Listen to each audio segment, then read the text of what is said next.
Sean or second cousin or whatever. It doesn't have to be, monster-in-law, nightmare stepdad, what sister from hell, whatever. So when we have grandkids involved, then it is it compounds the complexity of everything, and it moves it into on a different track. Which again, like you're already going too fast.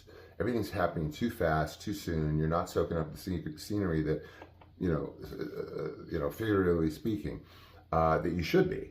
And so then what can happen is between, let's say, the great aunt or the aunt or the grandma or whatever, wherever that toxicity with the in-law, that is now a uncle or now a cousin or now a, grandpa or whatever, then there is another issue, because that same loyalty thing that I talked about in the beginning, that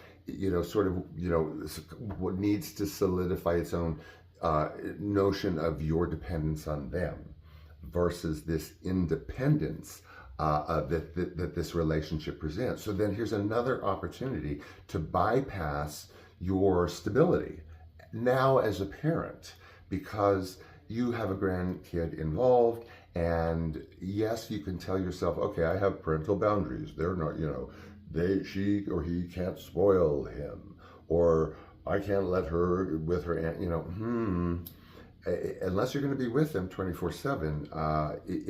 Again, in these worst case scenarios that I have been close to in different areas. And remember, I was married, and I've had, I have half sibling and all that shit and everything. So, so you don't want the hierarchy, for lack of a much better word, of your family distorted by these boundaries being crossed of loyalty. No, don't say that. That's betraying what Grandpa and Tina talked about earlier. Then there may be, lie to them. It can go in many different directions, or it can be sugar coating it to death to invest more and more reliance or a sense of reliance in that, let's say, grandkid. So these are all really things that can destabilize a relationship and a family as early in as 6 months or as late in as 40 years, for as long as that relationship exists. And so, there's no time limit, and there's no, like I said, it can be any kind of in-law, any gender, any age. But like I said, many, maybe even the majority of in-law scenarios are healthy, or they're medium porridge, it's okay. And some can be absolutely toxic to your family. The levels of manipulation, and like I said, the scariest part is that a lot of times they don't know what they're doing. And it can get so pronounced in sort of an infrastructure that you're not aware of, that they create in their head, and then with their son, and then with their wife, and whatever, that you never truly get integrated into their family narrative. And you will notice this especially in times of conflict. In times of conflict, like serious conflict, we all have our crisis, whatever it is, family crisis. Observe your in-laws. And again, I don't want to make you paranoid, but just that 1.5 thought, just give a little 1.5 glance, so to speak, of this coming into play, about how you feel included in the family narrative during extreme crisis.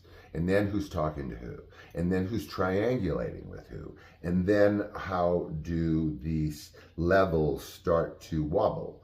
And then that's when you're in the thick of it, and you miss something maybe, and you better get on it because it can get ugly. So I guess that's today's show about in-laws. I didn't mean to scare you, but word for, what did I say? Food for thought, word to the wise. Again, only if that is a scenario that you are near, in, coming close to, coming out of. if you're coming out of it, at least I can give you some understanding of what happened, I hope.